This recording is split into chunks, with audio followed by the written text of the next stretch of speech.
ఈ మధ్య నేను పేరెంట్స్ ని కలిసినప్పుడు, పిల్లల్ని కలిసినప్పుడు, రీసెంట్ గా మనకి జేఈ ఎగ్జామ్ కంప్లీట్ అయింది, ఎఫ్సెట్ రాయబోతున్నారు. సో నెక్స్ట్ వాళ్ళు ఇంజనీరింగ్ లోకి ఎంటర్ అవుతున్నారు. సో ఈ ఇంజనీరింగ్ లోకి ఎంటర్ అయ్యేటప్పుడు పేరెంట్స్ అండ్ పిల్లలకి బోలెడంత కన్ఫ్యూజన్. ఏ బ్రాంచ్ తీసుకోవాలి, సిఎస్ఈ తీసుకోవాలా? ఎక్కువ మంది అడిగేది సిఎస్ఈనా, సిఎస్డీనా, లేదా వాటి సంబంధించిన బ్రాంచెస్ ఏఐఎంఎల్ తీసుకోవాలా, మెషిన్ లెర్నింగ్, ఏఐ మాత్రమే తీసుకోవాలా? ఇలాంటి బోలెడని కన్ఫ్యూజన్స్, క్వశ్చన్స్ అడుగుతుంటారు. అయితే ఈ బ్రాంచెస్ అన్నిటితో పాటు సమానంగా వినిపించే ఇంకొక బ్రాంచ్ ఈసీఈ. సో ఈసీఈ తీసుకోవాలా వద్దా అని చాలా మంది కన్ఫ్యూజన్ ఉంటుంది. కాబట్టి ఈ వీడియోలో నా వంతు ప్రయత్నం చేస్తాను. మీరు ఈసీఈ తీసుకుంటే ఎలా ఉంటుంది, దాని ఫ్యూచర్ బాగుంటుందా లేదా, everything I'm going to discuss.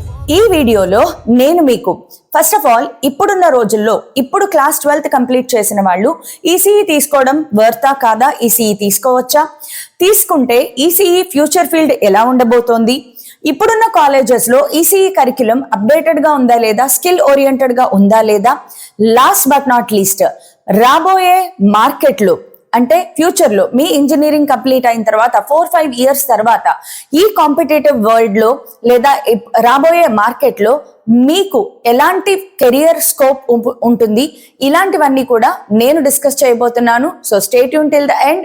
Welcome to Vedantu Telugu channel. నా పేరు రమాదేవి, మీ అందరూ కేఆర్డి మ్యామ్ అని కూడా పిలుస్తారు. ఎలక్ట్రానిక్స్ అండ్ కమ్యూనికేషన్ బ్రాంచ్ ఏదైతే ఉందో ఇంజనీరింగ్ లో చాలా మంది, ఎక్కువ మంది, ఈవెన్ నేను కూడా అప్పుడప్పుడు చెప్పే ఉంటాను మీకు, ఈసీఈ తీసుకుంటే అటు కోర్ సైడ్ వెళ్ళిపోవచ్చు, లేదా ఇటు సాఫ్ట్వేర్ సైడ్ వెళ్ళిపోవచ్చు, బోలెడన్ ఆపర్చునిటీస్ ఉంటాయి. కాబట్టి టేక్ ఈసీఈ అని చెప్పి చాలా మంది చెప్తూ ఉంటారు. నిజంగా అంత ఈజీ అనా ఈసీఈ తీసుకోవడం? అలాగే ఈసీఈ బ్రాంచ్ ఎవరు తీసుకోవాలి? ఈసీఈలో మోర్ స్ట్రెస్ ఏముంటుంది? ఎలక్ట్రానిక్స్. సో కానీ ఒకసారి మీ చుట్టూ ఉండే వరల్డ్ ని చూడండి. మీ చుట్టూ ఉండేదేంటి? Artificial intelligence. ఎక్కడ చూసినా ఇప్పుడున్న బజింగ్ వర్డ్ ఏంటంటే ఆర్టిఫిషియల్ ఇంటెలిజెన్స్. మనం సాధారణ రోజుల్లో మనం సాధారణంగా చేసుకునే పనిని కూడా ఈ ఆర్టిఫిషియల్ ఇంటెలిజెన్స్, స్టార్టింగ్ ఫ్రమ్ మనకి జెమినై దగ్గర నుంచి, చాట్ జీపీటీ దగ్గర నుంచి, క్లౌడ్, ఇలాంటి బోలెడన్ని ఆర్టిఫిషియల్ ఇంటెలిజెన్స్ టూల్స్ వచ్చేసాయి. ఇవి మన సాధారణ జీవితంలో చేసే పనులన్నిటినీ కూడా అసాధారణంగా, చాలా ఫాస్ట్ గా, యాక్యురేట్ గా, ఎంతో అద్భుతంగా చేసి పెడుతున్నాయి. అయితే ఇక్కడ మనం మిస్ అయ్యే ఒక పాయింట్ ఏంటంటే, మనం చూసే ఈ ఫ్రంట్ ఎండ్ సాఫ్ట్వేర్ పని చెయ్యాలి అంటే దాని బ్యాక్ ఎండ్ లో దానికి హార్డ్వేర్ సపోర్ట్ లేకపోతే, అంటే చిప్స్ దగ్గర నుంచి, ప్రాసెసర్ దగ్గర నుంచి, ఒక సెమీ కండక్టర్ లేదా ఒక ఎలక్ట్రానిక్ సర్క్యూట్ అనేది లేకపోతే ఈ సాఫ్ట్వేర్ అనేది పనిచేయదు. సో ఆర్టిఫిషియల్ ఇంటెలిజెన్స్ కి ఎంత అద్భుతమైన డిమాండ్ ఫ్యూచర్ లో పెరగబోతోందో, దాని వెనక పనిచేసే హార్డ్వేర్ ఏదైతే ఉందో ఈ ఇండస్ట్రీకి కూడా అంతే అద్భుతమైన అవకాశాలు ఉంటాయి. అయితే ప్రతి కోర్స్ కి కూడా ఒక జంక్షన్ ఉంటుంది, క్రాస్ రోడ్స్ ఉంటాయి. ఒక రోడ్ మిమ్మల్ని అద్భుతమైన పర్ఫార్మెన్స్, కెరియర్ ఆప్షన్స్, అలాగే ఒక సక్సెస్ వైపు తీసుకెళ్తే, రెండో రోడ్డు మిమ్మల్ని ఫ్రస్ట్రేషన్ వైపు తీసుకెళ్లే అవకాశాలు కూడా ఉంటాయి. కాబట్టి ఈ వీడియోని చివరి దాకా వినండి. మన సెమీ కండక్టర్ ఇండస్ట్రీలో, అంటే ఈ ఎలక్ట్రానిక్స్ ఇండస్ట్రీలో బూమ్ లో ఉన్న ప్రస్తుతం మన ఏదైతే వరల్డ్ వైడ్ గా ఉండే, అంతర్జాతీయ మార్కెట్ లో ఉండే అద్భుతమైన కంపెనీ ఏదైనా ఉంది అంటే ప్రస్తుతానికి అది ఎన్విడియా. సో ఎన్విడియా రిపోర్ట్స్ ప్రకారం AI chips has triggered unprecedented wealth creation. AI అనేది ఎంతో అమౌంట్ ఆఫ్ వెల్త్ అయితే క్రియేట్ చేస్తోంది. అయితే వీళ్ళు దానికి తగ్గట్లుగా ఏఐ చిప్స్ ని కూడా తయారు చేస్తున్నారు అనమాట. 80% ఆఫ్ ఎంప్లాయీస్. సో వీళ్ళు చెప్పేది ఏంటంటే, కంగారు పడకండి, రానున్న రోజుల్లో మాకు బోలెడంత మంది ఎంప్లాయీస్ కావాలి, మాకు బోలెడంత డిమాండ్ ఉంది అని చెప్తున్నారు. నాట్ ఓన్లీ ఇప్పుడు మీరు అనుకోవచ్చు, ఈ అంతర్జాతీయ కంపెనీస్ లో మాత్రమే సెలక్షన్స్ జరుగుతాయా, మరి ఇండియా ఏంటి అనుకుంటే గనక, ఈవెన్ ఇండియాలో కూడా మీకు తెలిస్తే, మన ఇండియాలో కూడా అకార్డింగ్ టు రీసెర్చ్ సాఫ్ట్వేర్ కి డిమాండ్ ఉంటుందో ఉండదో కానీ ఎలక్ట్రానిక్ ఇంజనీర్స్ కి మాత్రం డిమాండ్ పెరగబోతోంది. అలాగే మీరు ఆత్మనిర్భర్ గురించి కూడా విని ఉంటారు. ఆత్మనిర్భర్ భారత్ లో కూడా మన ప్రధానమంత్రి గారు, అలాగే మిగతా వాళ్ళందరూ కూడా ఎక్కువ మంచి పెట్టుబడులు ఈ ఎలక్ట్రానిక్స్ వైపు పెట్టాలి, సెమీ కండక్టర్ ఇండస్ట్రీలో ఎక్కువ నెంబర్ ఆఫ్ పెట్టుబడులు పెట్టాలి, రాబోయే రోజుల్లో అంత పెట్టుబడులు ఉంటాయి అని చెప్పడం జరిగింది. Ministry of information and broadcasting, government of India వీళ్ళు చెప్పింది, the union cabinet has approved the electronics component manufacturing scheme with a funding of over 22,000 crores to make India Atmanirbhar. So రాబోయే రోజుల్లో ఈ ఇండస్ట్రీలో ఎన్నో ఎన్నో ఎన్నో పెట్టుబడులు పెడతాం జరుగుతుంది. అయితే at the same time Nvidia ఎంత అద్భుతంగా గ్రో అవుతూ మాకు ఇంకా ఎక్కువ మంది ఎంప్లాయీస్ కావాలి అని అడుగుతున్నారో, అట్ ద సేమ్ టైం మీరు ఆలోచించుకోవాలి, ద ఓల్డ్ స్కూల్ ఇంటెల్ ఏదైతే ఉందో అక్కడ లే ఆఫ్ జరుగుతున్నాయి అనే న్యూస్ కూడా మనం వింటున్నాం. ఎందుకు లే ఆఫ్ జరుగుతున్నాయి అంటే ఇంటెల్ నష్టాల్లోకి వెళ్ళిపోతుంది కాబట్టి లే ఆఫ్ చేస్తున్నారా, లేదా వాళ్ళు ఏఐని యూజ్ చేయడం వల్ల లే ఆఫ్ చేస్తున్నారా అంటే నేను ఇందాక చెప్పిన క్రాస్ రోడ్స్ అన్నమాట. ఎవరైతే మీరు ఎప్పుడు గుర్తుపెట్టుకోవాల్సింది, టెక్ ఇండస్ట్రీలో ఉండడం ఇంపార్టెంట్ కాదు, బట్ కటింగ్ ఎడ్జ్ లో ఉండడం అనేది చాలా ఇంపార్టెంట్. ఎవరైతే మార్కెట్ కి తగ్గట్లుగా వాళ్ళని వాళ్ళు అడాప్ట్ చేసుకుని కొత్త టెక్నాలజీని ఉన్న కోర్స్ తో కంబైన్డ్ చేసి చదువుతారు. నేను నా లాస్ట్ వీడియోస్ లో కూడా చెప్పాను, మీరు గుర్తుంటే గనక హైబ్రిడ్ కోర్సెస్ చదవడం అంటే మీరు చేసే కోర్స్ తో పాటు ఇండస్ట్రీలో కొత్తగా వచ్చే ఆ బూమ్ టెక్నాలజీ ఏదైతే ఉందో దానిని కూడా మీరు ఇన్కార్పొరేట్ చేసుకోగలిగితే అప్పుడు మీరు మార్కెట్ లో కటింగ్ ఎడ్జ్ లో ఉంటారు. సో ఇంటెల్ లాంటి కంపెనీస్ కానీ కొన్ని లే ఆఫ్స్ ఎందుకు చేస్తున్నాయి అంటే అక్కడ కటింగ్ ఎడ్జ్ ఎవరైతే చాలా ఎంతూజియాస్టిక్ గా ప్రాబ్లమ్ ని సాల్వ్ చేయాలి, కొత్త ప్రాబ్లమ్ ని నేను తీసుకుని దానిని సాల్వ్ చేస్తాను, నా ప్రాబ్లమ్ సాల్వింగ్ స్కిల్స్ చాలా బాగుంటాయి, లేదా చాలా ఇన్నోవేటివ్ గా నేను థింక్ చేయగలను, చాలా ఇన్నోవేటివ్ గా నేను ఎగ్జిక్యూట్ చేయగలను అనుకునే వాళ్ళకి మార్కెట్ లో ఎప్పుడూ డిమాండ్ ఉంటూనే ఉంటుంది. First of all coming to what is ECE. ECE stands for Electronics and Communication Engineering. So ఇది ఇంజనీరింగ్ లో వన్ ఆఫ్ ది బ్రాంచెస్. అయితే అకార్డింగ్ టు స్టూడెంట్స్ అనుకోండి, సిలబస్ ప్రకారం చూసుకున్నా కూడా ఉన్న ఇంజనీరింగ్ బ్రాంచెస్ అన్నిటిలో కూడా ఇది one of the branch which is heavier. Syllabus చాలా హెవీగా ఉంటుంది. ఇక్కడ ప్రాక్టికల్స్ ల్యాబ్స్ బాగా గట్టిగా జరుగుతాయి. సో ఎవరైతే కొంచెం నేను హార్డ్ వర్క్ చేయగలను, నాకు ఈ సబ్జెక్ట్ ఇష్టము అనుకున్న వాళ్ళు, సెమీ కండక్టర్స్, ఎలక్ట్రానిక్స్ సర్క్యూట్స్ ఇలాంటి వాటిలో ఇంట్రెస్ట్ ఉన్న వాళ్ళు చాలా హ్యాపీగా ఈ బ్రాంచ్ ని తీసుకోవచ్చు అనమాట. So in simple terms ECE sits the bridge between hardware and communication technology. So communication technology వైపు వీళ్ళు వెళ్ళొచ్చు, హార్డ్వేర్ వైపు వెళ్ళొచ్చు, ఎలక్ట్రానిక్స్ వైపు వెళ్ళొచ్చు. సో చాలా మంచి అవకాశాలు ఉంటాయి. ECE's biggest strategic advantage is that it can lead to both core hardware roles and software IT transitions. Yes, ఇది కరెక్ట్. కానీ ఎప్పుడంటే మీరు కోర్ బ్రాంచ్ లో దీని కోర్ సబ్జెక్ట్స్ తో పాటుగా ఒక కోడింగ్ గానీ, ఒక ఆర్టిఫిషియల్ ఇంటెలిజెన్స్ కోర్స్ గానీ, లేదా ఒక డేటా సైన్స్ గానీ, ఒక మషీన్ లెర్నింగ్ సైన్స్ టెక్నాలజీ గానీ ఇవి కూడా మీరు ప్యారలల్ గా నేర్చుకోవాలి. అయితే ఇది అంత ఆషామాషి కాదు, అంత ఈజీ కాదు, మనం చెప్పినంత ఈజీ కాదనమాట. ఈసీఈ తీసుకున్నవాడు కావాలంటే ఇటు కోర్ ఇండస్ట్రీ వైపు వెళ్ళొచ్చు, లేదు సాఫ్ట్వేర్ వైపు వెళ్ళొచ్చు. కానీ దానికి చాలా డెడికేషన్ అవసరం ఉంటుంది. మీలో చాలా ఎంతూజియాస్టిక్ నేచర్ అండ్ ఏదైనా నేర్చుకోవాలి, ఇక్కడ నేను ఏదైనా సాధించాలి అనే తపన ఉంటే తప్ప, లేదు అంటే మాత్రం మీరు కోర్ బ్రాంచెస్ లో కోర్ ఇండస్ట్రీ వైపు కూడా వెళ్ళొచ్చు. అన్ని చోట్ల మనకి అవకాశాలు ఉంటాయి. సో వీళ్ళకి కమ్యూనికేషన్ దగ్గర నుంచి మీరు ఇప్పుడు చూస్తే మన చుట్టూ ఉండే ఏ ఒక్క చిన్న వస్తువు చూసినా కూడా ఎలక్ట్రానిక్స్ అనేది వాడకుండా ఆ వస్తువు ఉండదు. రైట్ ఫ్రమ్ చిన్న పిల్లలు ఆడుకునే ఒక బొమ్మల దగ్గర నుంచి, ఆట వస్తువుల దగ్గర నుంచి, పెద్ద పెద్ద రాకెట్స్ పంపించే ఇస్రో, డిఆర్డిఓ లాంటి కంపెనీలకి కూడా ఎలక్ట్రానిక్స్ ఇంజనీరింగ్ అవసరము, ఆ ఇంజనీర్స్ అవసరము. సో కమ్యూనికేషన్ దగ్గర నుంచి ప్రతి చిన్న ఇండస్ట్రీ నుంచి పెద్ద ఇండస్ట్రీ వరకు, చిప్ మేకింగ్ ఇండస్ట్రీ దగ్గర నుంచి రాకెట్లు పంపించేంత వరకు, ఒక చిన్న సైకిల్ ని తయారు చేసే దగ్గర నుంచి పెద్ద పెద్ద టెస్లా లాంటి కార్లు తయారు చేసేంత వరకు ఒక ఎలక్ట్రానిక్స్ ఇంజనీర్ కి ఎప్పుడూ డిమాండ్ ఉంటుంది. బట్ యాజ్ ఐ సెడ్, మీరు నేర్చుకోవడం వేరు, కటింగ్ ఎడ్జ్ లో నిలబడ్డం వేరు, ఒక కాంపిటీషన్ ని తట్టుకుని నిలబడ్డం వేరు. సో దానికి మీరు విపరీతమైన స్కిల్ డెవలప్మెంట్ అనేది కావాలి. ఈసీఈలో స్పెషలైజేషన్స్, మీకు ఈసీఈలో స్పెషలైజేషన్స్ ఉంటాయి. VLSI డిజైనింగ్ లేదా chip making, embedded systems, telecom, IoT, edge AI, internet of things, ఇది కూడా మనకి చాలా డిమాండ్ ఉంటుంది. ఫర్ ఎగ్జాంపుల్ చూడండి, ఇప్పుడు నేను మనకి రాబోయే రోజుల్లో ఇప్పటికే వచ్చేసింది, నేను ఎక్కడో ఆఫీస్ లో కూర్చుని మా ఇంట్లో ఉండే ఏసీని ఆన్ చేసి పెట్టుకోవాలి సో దట్ నేను ఇంటికి వెళ్ళేటప్పటికి నా రూమ్ చల్లగా అవుతుంది. లేదు నేను ఇంట్లో ఏసీ ఆఫ్ చేయడం మర్చిపోయాను, నేను ఆఫీస్ లో కూర్చుని మా ఇంట్లో ఉన్న ఏసీని ఆఫ్ చేసేయాలి, లేదా మా ఇంట్లో పనిచేస్తున్న గ్యాస్ స్టవ్ ని ఆఫ్ చేసేయాలి, లేదా లైట్స్ ఆన్ ఆఫ్ చేయాలి. లేదు ఇంకా ఇప్పుడు జరిగే సినారియో ఏంటి, మా ఇంట్లో టీవీనో ఏసీనో ఏదో రిపేర్ వచ్చింది. ఒకప్పుడైతే మనము టీవీ రిపేర్ చేసే వాళ్ళని పిలిస్తే వాళ్ళు మన ఇంటికి వచ్చి ప్రాబ్లం ఏంటి ఫైండ్ అవుట్ చేసేవాళ్ళు. కానీ ఇప్పుడు సినారియో నెమ్మదిగా మారిపోతుంది.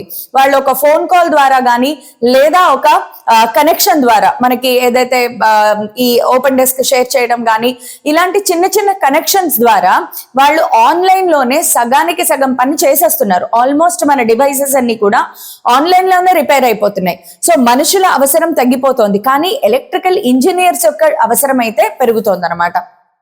So software, cloud bridge, so ఇలాంటివన్నీ కూడా మీరు స్పెషలైజేషన్స్ తీసుకోవచ్చు.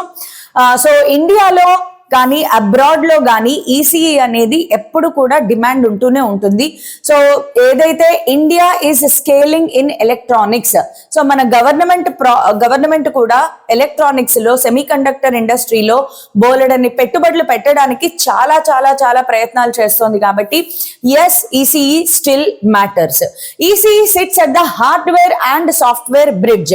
నిజంగా ఒక స్టూడెంట్ ఇంట్రెస్ట్ ఉండి, సో ఇక్కడ నేను ఇంకొక చిన్న పాయింట్ చెప్దాం అనుకుంటున్నాను. మీకు ఒక ఆర్డినరీ కాలేజ్ లో ఏదో ఎంసెట్ ద్వారా ఒక ఊరు పేరు తెలియని చాలా దూరంలో ఉండే ఏదో ఒక ఆర్డినరీ కాలేజ్ లో సిఎస్సి బ్రాంచ్ వచ్చింది. కానీ at the same time NIT Warangal లేదా ఎన్ఐటి సూరత్కల్ లాంటి ఒక బెస్ట్ కాలేజ్ లో ఈసీఈ బ్రాంచ్ వచ్చింది, లేదా మెకానికల్ వచ్చింది. What to choose? నన్ను అడిగితే మాత్రం గో ఫర్ ఎన్ఐటి వరంగల్ లేదా NIT Surathkal, because college matters a lot. ఆ ఊరు పేరు తెలియని గూగుల్ మ్యాప్ కూడా అందని కాలేజ్ లో నువ్వు సిఎస్సి చదివినా కూడా అక్కడ ఇన్ఫ్రాస్ట్రక్చర్ ఉండదు, ప్రొఫెసర్ సరిగ్గా ఉంటారో ఉండరో తెలియదు, there is no skill development, labs ఉంటాయో ఉండవో తెలియదు. సో ఎలాంటి స్కిల్ డెవలప్మెంట్ లేకుండా నువ్వు సిఎస్సి చదివినా టోటల్ వేస్ట్.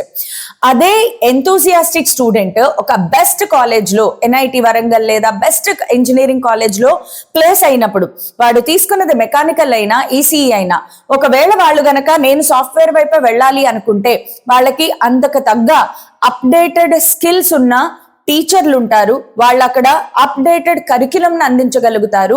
సో ఈ స్టూడెంట్ తనని తాను అడాప్ట్ చేసుకుని మంచి కోర్స్ స్కిల్ డెవలప్మెంట్ అనేది చేసుకోగలుగుతాడు, ప్రాజెక్ట్స్ అనేవి మంచి ప్రాజెక్ట్స్ చేయగలుగుతాడు, ఇంటర్న్షిప్స్ కి బాగా ఎక్కువ అవకాశాలు ఉంటాయి. ఇవన్నీ కాకుండా అద్భుతమైన అల్యూమినై ఉంటుంది, అద్భుతమైన ప్రొఫెసర్స్ కమ్యూనికేషన్ ఉంటుంది. వాళ్ళందరూ కూడా పెద్ద రీసెర్చ్ చేసిన, పేపర్స్ పబ్లిష్ చేసిన వాళ్ళు, లేదా ఎక్కడెక్కడ ఆపర్చునిటీస్ ఉన్నాయి, మార్కెట్ ఎలా గ్రో అవుతోంది మీకు లైవ్ లో మిమ్మల్ని ట్రైన్ చేయగలుగుతారు. సో అలాంటప్పుడు ECE sits hardware and software bridge అనేది కరెక్ట్ అవుతుంది. నువ్వు హార్డ్వేర్ నేర్చుకుంటున్నావు, కానీ దానితో పాటు ఒక మంచి ఎలెక్టివ్ తీసుకుని ఒక ఏఐఎంఎల్ కోర్స్ చేసావు, సో యువర్ ఇంట్రెస్ట్ అది, నువ్వు సాఫ్ట్వేర్ వైపు కూడా వెళ్ళొచ్చు. But let me remind you, నేను మాట్లాడినంత ఈజీ కాదు, ఇక్కడ చాలా ఎక్కువ ఎఫర్ట్స్ అయితే డిమాండ్ ఉంది. మీరు ఎంత ఎఫర్ట్స్ పెడితే మార్కెట్ లో అంతగా మీరు నిలబడగలుగుతారు. ఇంకేమున్నాయి, 5G, IoT, EVs and semiconductors, ఈ ఇండస్ట్రీస్ లో కూడా ఈసీఈ క్యాండిడేట్ అనే వాళ్ళు అవసరం పడుతుందన్నమాట. So core ECE versus IT అంటే ఇక్కడ జాబ్ ఆపర్చునిటీస్ గురించి మనం మాట్లాడుకుంటే గనక, నువ్వు కేవలం కోర్ ఈసీఈ మాత్రమే చదివావు, ఒక సాఫ్ట్వేర్ అంటే సిఎస్సి చదివినాడు ఒక ప్రోగ్రామర్ కానీ, ఒక ఐటీ సెక్టార్ లో పనిచేసే వాళ్ళు కానీ, ఒక ఆర్టిఫిషియల్ ఇంటెలిజెన్స్ కోర్స్ చేసిన వాళ్ళు కానీ, వీళ్ళ కోర్స్ చదివిన వాళ్ళకి ఆబ్వియస్ గా సాఫ్ట్వేర్ సైడ్ వాళ్ళకి స్టార్టింగ్ ఏదైతే ఫ్రెషర్స్ కి జాబ్స్ ఉంటాయో వాళ్ళ సాలరీస్ కొంచెం ఎక్కువగానే కనిపిస్తాయి. స్టార్టింగ్ సాలరీసే ఒక మినిమం టు మినిమం 8-9 lakhs దగ్గర నుంచి స్టార్ట్ అవుతుంది. అండ్ వాళ్ళకి గ్రోత్ కూడా కంపెనీ మారిన కొద్దీ హైక్ చాలా ఎక్కువగా ఉంటుంది. వీళ్ళు చాలా ఈజీగా 20 lakhs, 30 lakhs, 50 lakhs వరకు వెళ్ళిపోతారు. అదే ఒక కోర్ ఈసీఈ స్టూడెంట్, వీళ్ళకి మినిమం స్టార్టింగ్ ఒక ఫ్రెషర్ ఎంట్రీ లెవెల్ కి 3-4 lakhs, 5 lakhs తో స్టార్ట్ అవుతుంది అనమాట. సో అది కొంచెం డిసప్పాయింటెడ్ గా అనిపించవచ్చు. అండ్ వీళ్ళకి గ్రోత్ కూడా వీళ్ళకి జరిగినంత ఫాస్ట్ గా జరగకపోవచ్చు. నేను మాట్లాడేది ఒక ఆర్డినరీ నార్మల్ స్కిల్ ఉన్న స్టూడెంట్ గురించి. మీకు మీకు అద్భుతమైన ఎక్స్ట్రాడినరీ స్కిల్ డెవలప్మెంట్ ఉంది, దెన్ మిమ్మల్ని కంట్రోల్ చేసే వాళ్ళే లేరు, ఆపే వాళ్ళే లేరు. ఇలాంటి వాళ్ళు ఎప్పుడు దూసుకుని వెళ్ళిపోతూ ఉంటారు. నేను మాట్లాడేది ఒక యావరేజ్ స్కిల్ డెవలప్మెంట్ ఉన్న వాళ్ళ కోసం. అయితే ఇక్కడ మనం గమనించాల్సింది, ఎప్పుడైతే టెక్నాలజీ విపరీతంగా గ్రో అవుతోందో అలాంటప్పుడు ఈ సాఫ్ట్వేర్ ఇండస్ట్రీలో ఉండే వాళ్ళకి జాబ్ సెక్యూరిటీ అనేది చాలా తక్కువ. వెరీ రేర్ కండిషన్స్ లో వీళ్ళకి జాబ్ స్ట్రాంగ్ గా ఉంటుంది, లేదంటే జాబ్ సెక్యూరిటీ అనేది చాలా తక్కువ. కానీ ఒక కోర్ స్టూడెంట్ ఎవరైతే ఉంటారో, ఒక కోర్ ఇండస్ట్రీలో వెళ్ళిన వాడికి మాత్రం జాబ్ సెక్యూరిటీ చాలా హై లెవెల్లో ఉంటుంది. అండ్ రాను రాను రాను రాను వీళ్ళ సస్టైనబిలిటీ బాగుండడం వల్ల వీళ్ళతో సమానంగా వీళ్ళు మనీ మేకింగ్ అనేది చేసుకోగలుగుతారు. నా ఓన్లీ రికమెండేషన్ ఏంటి అంటే, సీ దాట్ మీ కోర్ తో పాటు మీరు మార్కెట్ లో వచ్చే చిన్న చిన్న స్కిల్ ఓరియంటెడ్ కోర్సెస్ ఏవైతే ఉన్నాయో అవి రెగ్యులర్ గా చేసి మిమ్మల్ని మీరు అప్డేట్ చేసుకోండి. దెన్ మీరే ఎక్కువ సస్టైనబుల్ గా మనీ మేకింగ్ చేయగలుగుతారు compare to these people. Okay, నా ఇండియన్ మార్కెట్ గ్రోత్ కూడా మనం అబ్జర్వ్ చేస్తే, బికాస్ మనం ఇండియాలోనే ఎక్కువ జాబ్స్ ఉంటాయి కాబట్టి మన ఎలక్ట్రానిక్స్ ప్రొడక్షన్ అనేది చాలా పెరుగుతోంది 2026, reflecting strong policy support and manufacturing expansion.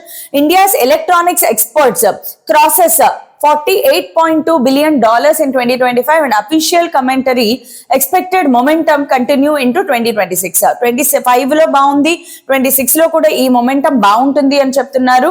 So private sectors లో ఇలాంటి ఈసీఈ చేసిన వాళ్ళకి ఎలాంటి రోల్స్ ఉంటాయి, ఎలాంటి చోట్ల మీకు జాబ్స్ వచ్చే అవకాశాలు ఉన్నాయి అంటే, టెలికామ్ అండ్ నెట్వర్కింగ్ ఏదైతే ఉందో, బికాస్ టెలికామ్ నెట్వర్కింగ్ లేకుండా ఈ రోజుల్లో పనులు జరగవు కదా. సో రైట్ ఫ్రమ్ ఒక చిన్న సెల్ ఫోన్ కమ్యూనికేషన్ దగ్గర నుంచి పెద్ద పెద్ద నెట్వర్కింగ్ కమ్యూనికేషన్స్ వరకు కూడా చాలా అవసరము. సో మీకు ఎలాంటి జాబ్ రోల్స్ ఉంటాయి, network engineer, RF engineer, telecom analyst, network planning, communication system support, ఇలాంటి జాబ్ రోల్స్ ఉంటాయన్నమాట. Next electronics and embedded systems, electronic engineer, embedded systems engineer, hardware design engineer, PCB engineer and firmware developer, ఇలాంటి job roles మీకు వచ్చే అవకాశాలు ఉంటాయి. నేను ఎందుకు ఇవన్నీ మీకు చెప్తున్నాను అంటే, అట్లీస్ట్ ఈ జాబ్ రోల్స్ కి తగ్గట్లుగా మీరు స్కిల్ డెవలప్మెంట్ కూడా మీ ఇంజనీరింగ్ లో మీరు చేసుకోవచ్చు అనమాట. ఐటీ ట్రాన్సిషన్ రోల్స్ అంటే మీరు ఐటీ సెక్టర్ వైపు కూడా వెళ్ళొచ్చు అని చెప్పాను కదా, అలాంటి అక్కడ ఏముంటాయి, software developer, system analysis, network administrator, cloud supporter, software testing, pathways, ఇలాంటివన్నీ కూడా మీరు చేసుకోవచ్చు. టెస్టింగ్ లో ఎక్కువగా ఈసీ వాళ్ళు వెళ్తూ ఉంటారు. టెస్టింగ్ అనేది అయితే ఇప్పుడు టెస్టింగ్ లో కూడా ఆర్టిఫిషియల్ ఇంటెలిజెన్స్ వచ్చేసింది, సో కొంచెం జాగ్రత్తగా చూసుకోవాలి. వీళ్ళకి సేఫెస్ట్ ఇవన్నీ ఉంటాయమ్మా, manufacturing and product development engineer, quality engineer, field application engineer, semiconductor manufacturing engineer. Semiconductor ఇండస్ట్రీలో సూపర్ అవకాశాలు ఉంటాయమ్మా మీకు. ఆటోమేషన్ అండ్ రోబోటిక్స్ లో కూడా మీకు అవకాశాలు ఉంటాయి. రానున్న దాంట్లో అంతా కూడా ఆటోమేషనే కదా. ఒక కార్ మనుషులు లేకుండా వితౌట్ హ్యూమన్ కార్స్ రన్ చేయాలి, ఇదే కదా ఫ్యూచర్ ప్రాజెక్ట్ అంతా. సో ఇలాంటి చోట బోలెడన్ని పెట్టుబడులు జరుగుతున్నాయి, ఇండస్ట్రీ గ్రో అవుతోంది కాబట్టి ఇలాంటి వాటిలో మంచి బూమ్ ఉంటుంది. అలాగే ఎమర్జింగ్ నీషెస్ ఇంకేమున్నాయి, IoT architect, AI hardware engineer. So ఈ ఐఓటీకి సంబంధించి, ఏఐకి సంబంధించి కూడా మీరు ప్రయత్నాలు చేసుకోవచ్చు. సో ఇలాంటి సూపర్ జాబ్ ఆపర్చునిటీస్ ఉన్నాయి. అలాగే ఈసీఈ వాళ్ళకున్న ఇంకొక అద్భుతమైన అడ్వాంటేజ్ ఏంటి అంటే కనుక, గేట్ ఎగ్జామినేషన్. ఎక్కువ మంది ఈసీఈ స్టూడెంట్స్ ఎవరైతే ఉంటారో వీళ్ళు గేట్ కి ప్రిపేర్ అవుతారు. Gate is a super opportunity అన్నమాట. గేట్ ఎగ్జామ్ మీరు క్వాలిఫై అయ్యి మంచి మార్క్స్ తెచ్చుకోవడం ద్వారా మన పిఎస్యూస్ ఏవైతే ఉన్నాయో, బిఈఎల్, బిఎస్ఎన్ఎల్, అలాగే నవరత్నాస్, మహారత్నాస్ అని ఏవైతే ఉన్నాయో వీటిలో గవర్నమెంట్, సెంట్రల్ గవర్నమెంట్ సెక్టార్స్ అలాగే స్టేట్ గవర్నమెంట్ సెక్టార్స్ లో మీకు జాబ్స్ వచ్చే ఆపర్చునిటీస్ చాలా ఎక్కువగా ఉంటాయి in comparison to any other engineering branch. EC వాళ్ళకి హై డిమాండ్ ఉంటుంది. అట్ ద సేమ్ టైమ్ మీరు గనక గేట్ ఎగ్జామినేషన్ క్వాలిఫై చేస్తే ఐఐటి లాంటి చోట మీకు రీసెర్చ్, ఎంటెక్ చేసే అవకాశం ఉంటుంది. తర్వాత రీసెర్చ్ లోకి వెళ్ళొచ్చు. ఇది కూడా సూపర్ ఆపర్చునిటీ. ఎంటెక్ చేసిన వాళ్ళు, గేట్ ద్వారా ఎంటెక్ చేసిన వాళ్ళకి చాలా హై డిమాండ్ ఉంటుంది. బికాస్ వాడికి సబ్జెక్ట్ నాలెడ్జ్ చాలా ఎక్కువ ఉంటుంది అనమాట. కంటెంట్ మీద గ్రిప్ చాలా ఎక్కువ ఉండడం వలన వీళ్ళకి చాలా డిమాండ్ ఉంటుంది అనమాట. One of the useful practical points in the source material is that government opportunities are not limited to GATE alone. Students can also target SSC JE staff selection commission లో junior engineer గా వెళ్ళొచ్చు, RRB JE, BSNL JTO, DRDO, ISRO, state electricity boards, PWD roles, metro rail corporations, technical defence entries, ఇలాంటి sectors లో కూడా వీళ్ళకి job opportunities ECE వాడికి చాలా ఎక్కువగా ఉంటాయి అన్నమాట. ఓకే, సో సాలరీ రేంజ్ నేను ఆల్రెడీ చెప్పాను. ఎంట్రీ లెవెల్లో అయితే సాలరీ తక్కువగానే ఉంటుంది, 3 to 5 lakhs. బట్ ఎవరైతే వాళ్ళని వాళ్ళు అప్డేట్ చేసుకుంటూ వాళ్ళ నాలెడ్జ్ ని అప్డేట్ చేసుకుంటూ మార్కెట్ కి తగ్గట్టుగా అడాప్టబిలిటీగా ఉంటారో వీళ్ళు 25, 30, 50 lakhs వరకు కూడా వెళ్లే అవకాశాలు ఉన్నాయి. టాలెంట్ కి ఎప్పుడు కూడా మార్క్ లేదు. ఓకే, టాలెంట్ కి ఎప్పుడు కూడా లిమిట్ లేదు. మీరు ఎంతైనా గ్రో అవ్వచ్చు మార్కెట్ లో, బట్ చూసుకోండి మీరు కటింగ్ ఎడ్జ్ టాలెంట్ ని డెవలప్ చేసుకోవాలి. సో టాప్ కంపెనీస్ బోలెడన్ని కంపెనీస్ ఉన్నాయి. ఇంటర్నేషనల్ కంపెనీస్ దగ్గర నుంచి ఇంటెల్, క్వాల్కమ్, టెక్సస్ ఇన్స్ట్రుమెంట్స్, తర్వాత ఎన్విడియా దగ్గర నుంచి, ఏఎండి దగ్గర నుంచి, అనలాగ్ డివైసెస్, ఇలాగా. అలాగే ఇండియాలో మీరు ఇవే అనుకుంటారు, ఎలక్ట్రానిక్ వస్తువులు తయారు చేసేవి, like electronic refrigerators, washing machines, dish washers, ఒక మిక్సీ, గ్రైండర్, ఇలాంటి ఎలక్ట్రానిక్ డివైసెస్ తయారు చేసేవి, కార్ మ్యానుఫ్యాక్చరింగ్, అన్ని చోట్ల వీళ్ళకి డిమాండ్ ఉంటుందమ్మా. సో అబ్రాడ్ లో కూడా ఎవరైనా వెళ్ళాలి అనుకుంటే యుఎస్ఏ, జర్మనీ, అలాగే ఆస్ట్రేలియా, ఇప్పుడు చాలా చాలా చాలా డిమాండ్ ఉంది అబ్రాడ్ లో కూడా. Even research and development, R&D department అనేది కూడా వీళ్ళకి సూపర్ గా ఉంటుంది. ఎవరైనా రీసెర్చ్ లోకి వెళ్ళాలి అంటే అబ్రాడ్ వెళ్ళండి. అబ్రాడ్ లో పేమెంట్ చాలా బాగుంటుంది అండ్ సపోర్ట్ కూడా చాలా హెవీగా ఉంటుంది అనమాట రీసెర్చ్ లో. సో మీరు రీసెర్చ్ లో ఉంటే రీసెర్చ్ కి వెళ్ళొచ్చు. సో ఈసీఈ చేసిన తర్వాత జాబ్ రావాలి అంటే మీరు తెలుసుకోవాల్సింది అసలు రిక్రూటర్స్ కి ఏం కావాలి. First thing, projects and internship. మీకు ఎంత సిజిపిఏ వచ్చినా కూడా, సిజిపిఏ ఇంపార్టెంట్ కాదా, సర్టిఫికేట్స్ ఇంపార్టెంట్ కాదా అంటే first of all minimum CGPA ఉంటేనే నువ్వు క్యాంపస్ ప్లేస్మెంట్స్ కి కూర్చోడానికి నీకు పర్మిషన్ ఇస్తారు. సో మినిమం సిజిపిఏ మెయింటైన్ చేస్తారు. అది సరిపోతుందా? కాదు. నువ్వు ఏ ప్రాజెక్ట్స్ చేసావు, నీ హ్యాండ్స్ ఆన్ ప్రాజెక్ట్స్ ఏంటి, నువ్వు చేసిన ప్రాజెక్ట్ లో ఎలాంటి టఫ్ ప్రాబ్లమ్స్ ని నువ్వు సాల్వ్ చేయగలిగావు లేదా సొల్యూషన్ చూపించగలిగావు, ఇది మోస్ట్ ఇంపార్టెంట్. చాలా ఇన్నోవేటివ్ ప్రాజెక్ట్స్ చేయడానికి ప్రయత్నం చేయండి. ఇంటర్న్షిప్స్ అనేవి చాలా ఇంపార్టెంట్. సో చిప్ ఫర్మ్స్ లో కానీ, telecom vendors, embedded product teams తో, స్టార్ట్అప్స్ లో కానీ, లేదా ఏదైనా క్రెడిబుల్ ల్యాబ్ ఎక్స్పోజర్ అనేది మీకు కంపల్సరీగా ఉండాలన్నమాట. అలాగే టూల్స్, మీరు ఏ టూల్స్ ని వాడగలరు, నేర్చుకున్నారు, ఇలాంటి అప్డేటెడ్ టూల్స్ ఏమైనా ఉంటే ఇలాంటివి కూడా మీరు నేర్చుకోవడానికి ప్రయత్నం చేయండి. లైక్ C++, ఈవెన్ పైథాన్ నేర్చుకున్నా కూడా మీకు చాలా హెల్ప్ అవుతుంది. Cloud, git, testing, frameworks, so ఇలాంటివి ఏదైనా కంపల్సరీగా మీకు కొన్ని టూల్స్ కూడా వచ్చుండాలి. And open source work, competitive coding, certifications, documented demos and portfolio, మీ పోర్ట్ఫోలియో మెయింటైన్ చేయడం చాలా ఇంపార్టెంట్. సో ఇవన్నీ కూడా మీ పోర్ట్ఫోలియోలో ఉన్నాయా లేదా మీరు కంపల్సరీగా చెక్ చేసుకోవాలన్నమాట. ఏదో ఎవరో చేసిన ప్రాజెక్ట్ కాపీ కొట్టేసి మన సివిలో పెట్టుకోవడం కాదు. Innovative project. ఇక్కడ మార్కెట్ లో జరిగేది ఏంటి, ఏ ఇండస్ట్రీ అయినా కూడా ప్రాబ్లమ్ సాల్వింగ్. నువ్వు ఒక ప్రాబ్లం ఇస్తే దానిని ఎంత ఎఫెక్టివ్ గా సాల్వ్ చేయగలవు, ఎంత ఫాస్ట్ గా అక్యురేట్ గా దానిని సాల్వ్ చేయగలవు, ఇదే వాళ్ళకి కావాల్సిందనమాట. Now how to judge an ECE college. So college అనేది చాలా ఇంపార్టెంట్. ఏదో కాలేజ్ లో వచ్చింది కదా అని జాయిన్ అయిపోవడం కాదు. ఆ కాలేజ్ కరిక్యులం అనేది అప్డేటెడ్ గా ఉందా లేదా, వాళ్ళు మీకు మంచి ప్రాజెక్ట్స్ ఇప్పించగలుగుతున్నారా లేదా, ఆ కాలేజ్ ద్వారా మీరు మంచి ఇంటర్న్షిప్ తెచ్చుకోగలుగుతున్నారా లేదా, ఇవన్నీ మ్యాటర్స్ అ లాట్. అయితే నేను ఇక్కడ మీకు కొన్ని ఎలెక్టివ్స్ సజెస్ట్ చేయబోతున్నాను. బికాస్ ఈ ఎలెక్టివ్స్ మీద మొత్తం డిపెండ్ అవుతుందమ్మా. బికాస్ కోర్ కరిక్యులం ఏదైతే ఉందో చాలా కాలేజెస్ లో, వెరీ సాడ్ టు సే, ఇప్పుడున్న రోజుల్లో మోస్ట్ ఆఫ్ ది కాలేజెస్ లో, ఎస్పెషల్లీ మీరు ఎబ్సెట్ ద్వారా గనక ఇంజనీరింగ్ కాలేజ్ కి వెళ్తే 90% ఆఫ్ ది కాలేజెస్ లో curriculum is not updated. The old style, old కరిక్యులమే ఉంది, which is not effectively useful for you. So ఆ కరిక్యులం ని మీరు మార్చలేరు. కాబట్టి మీ చేతిలో ఉన్నది ఏంటి అంటే select your electives very carefully.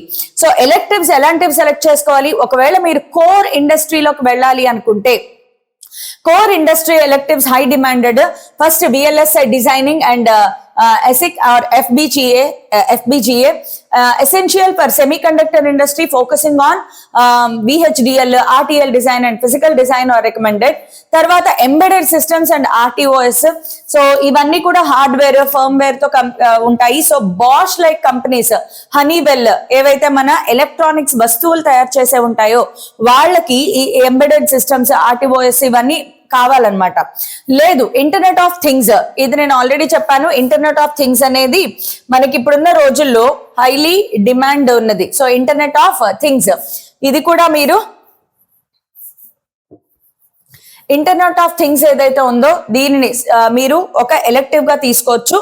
మంచి ఉపయోగం ఉంటుందమ్మా. ఈవెన్ ఇంటర్నెట్ ఆఫ్ థింగ్స్ కూడా మీరు తీసుకోవచ్చమ్మా. నెక్స్ట్ వచ్చేసి emerging technology and software electives. So ఇప్పుడున్న ఎమర్జింగ్ టెక్నాలజీతో అలాగే మీరు సాఫ్ట్వేర్ వైపు కూడా వెళ్లే ఆలోచనలు ఉంటే you can take artificial intelligence and machine learning, AIML, లేదా 5G 6G fundamentals and wireless networks, robotics and automation, cyber security networks or network security. ఇవన్నీ కూడా మీరు సాఫ్ట్వేర్ వైపు వెళ్ళడానికి కూడా చాలా హెల్ప్ అవుతాయి. And last but not least competitive exams and higher studies electives. Gate లేదా ఇంకేమైనా కాంపిటేటివ్ ఎగ్జామ్స్ కి మీరు వెళ్ళాలన్నా, హైయర్ స్టడీస్ కి వెళ్ళాలన్నా, digital and analog circuit, signals and systems, control systems, data structure and algorithms, DSE అంటారు కదా. సో ఇలాంటివి ఎలెక్టివ్స్ గా తీసుకోండి. సో దట్ మీరు రీసెర్చ్ వైపు వెళ్ళినా లేదా వేరే ఏదైనా ఇండస్ట్రీ స్టడీస్ కి వెళ్ళినా చాలా బాగుంటుంది అనమాట. నా practical road map for 2026 students మేము ఇవ్వబోయేది ఏంటి అంటే, first of all me basics ఏవైతే ఉన్నాయో, అంటే మీ కరిక్యులంలో మీకు first year, second year, every semester లో ఏదైతే బేసిక్స్ చెప్తున్నారో వాటిని స్ట్రాంగ్ చేసుకోవాలి. అంటే కాన్సెప్చువల్ నాలెడ్జ్ మీరు స్ట్రాంగ్ చేసుకోవాలి. ఆ కాన్సెప్చువల్ నాలెడ్జ్ ని స్ట్రాంగ్ చేసుకున్న తర్వాత పిక్ వన్ పాత్. మీరు మంచి ఎలెక్టివ్స్ ని సెలెక్ట్ చేసుకోవడం, ఒక మంచి పాత్ ని సెలెక్ట్ చేసుకోండి. ఏ దారిలో వెళ్ళాలనుకుంటున్నారు మీరు? VLSI వెళ్ళాలనుకుంటున్నారా, ఎంబెడెడ్ సిస్టమ్ వెళ్ళాలనుకుంటున్నారా, IoT వెళ్ళాలనుకుంటున్నారా, ఏ పాత్ లో వెళ్ళాలనుకుంటున్నారు? Then build proof. సో ఆ పాత్ ని మీరు సెలెక్ట్ చేసుకున్న తర్వాత ఆ పాత్ అంటే మీరు VLSI డిజైనింగ్ లేదా IoTనా లేదా AIML, అందులో ఖచ్చితంగా మీరు స్ట్రాంగ్ ప్రాజెక్ట్స్ ని బిల్డ్ చేయాలి. లేదా ఒక మంచి కంపెనీతో ఇంటర్న్షిప్ అనేది మీరు కంపల్సరీగా చేయాలన్నమాట. హైబ్రిడ్ ఎడ్జ్, ఇది నేను ప్రిఫర్ చేసేది. హైబ్రిడ్ అంటే కోర్ తో పాటుగా ఒక మంచి కోర్స్ ని చేయండి. అంటే కోర్ కాకుండా వేరే ఏదైనా ఎలెక్టివ్ లైక్ సాఫ్ట్వేర్ కి సంబంధించింది కానీ, లేదా మీ రీసెర్చ్ అండ్ డెవలప్మెంట్ వైపు వెళ్ళాలనుకుంటే దానికి సంబంధించిన ఇందాక నేను చూపించిన ఎలెక్టివ్స్ ఉన్నాయి కదా, ఆ ఎలెక్టివ్స్ కంబైన్ చేసుకోండి. హైబ్రిడ్ కోర్స్ అనేది చేయండి. Last but not least placement strategy.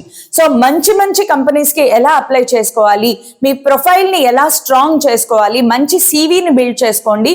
And cutting edge లో కాంపిటీషన్ ఇవ్వడానికి మిమ్మల్ని మీరు అప్డేట్ చేసుకోండి. సో అవర్ అడ్వైస్, మా సైడ్ నుంచి పిల్లలందరికీ కూడా అడ్వైస్ ఏంటంటే, do not depend only on class room knowledge. ఇప్పుడున్న రోజుల్లో ఇంజనీరింగ్ కాలేజెస్ లో మాకు ఇంజనీరింగ్ కాలేజెస్ లో చెప్పలేదు కాబట్టి మేము నేర్చుకోలేదు, మాకెవరూ చెప్పలేదు కాబట్టి నాకు తెలియదు, ఇలాంటి పదాలు మీరు వాడకూడదు. ఆర్టిఫిషియల్ ఇంటెలిజెన్స్ వచ్చింది కాబట్టి మీకు మీరే రీసెర్చ్ చేసుకోవాలి, మీకు మీరే ప్రాజెక్ట్స్ తెచ్చుకోవాలి, మీకు మీరే ఇంటర్న్షిప్స్ తెచ్చుకోవాలి. సో థరో రీసెర్చ్ అనేది మీరు కంపల్సరీగా చేయాలి. Build a portfolio with mini projects, internships, lab work and domain specific tools. Domain specific tools తో పాటు మంచి పోర్ట్ఫోలియో, స్ట్రాంగ్ పోర్ట్ఫోలియోని బిల్డ్ చేసుకోండి. Stay flexible by combining core electronics with software or adjacent technical skills. Software తో పాటు hardware ని combine చేసే skills develop చేసుకోండి. Because ఇప్పుడంతా కూడా మార్కెట్ కి సింగిల్ స్కిల్ ఉన్న పర్సన్ కన్నా మల్టీ స్కిల్డ్ పర్సన్స్ చాలా డిమాండ్ కాబట్టి try to update your self with multi skill development. The safest path is to be application ready, not only degree ready. Degree ready కాదు, మీరు tech లో ఉండడం కాదు, ముందే చెప్పాను కటింగ్ ఎడ్జ్ లో ఉండడం అనేది చాలా ఇంపార్టెంట్. హోప్ ఈ వీడియో మీకు కొంచెం యూస్ఫుల్ అయింది అనుకుంటున్నాను.